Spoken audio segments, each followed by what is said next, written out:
దొంగలు నా కస్టడీలోనే ఉన్నారు. మీరు వస్తువులు మాత్రం తీసిస్తే చాలు. ఏమన్నావమ్మా?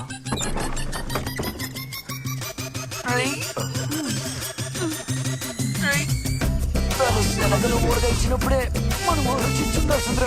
మా ముత్తాతలు కట్టిన కోట గోడ సార్. ఎంత గొప్పవాడైనా దాటలేడు. కానీ ఒక విషయం బాగా అర్థమైందిరా, వీళ్ళు గోడ కట్టి ఆ తర్వాత ఇల్లు కట్టలేదురా. గోడ కట్టి మిగిలిన డబ్బుతో ఇల్లు కట్టారా మావా? నొప్పిగా ఉందా?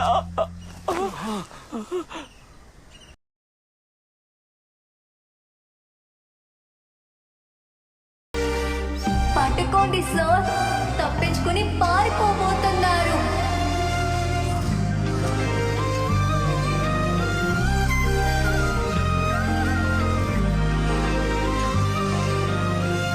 ఇదిగోండి సార్ తాడు, తీసుకోండి.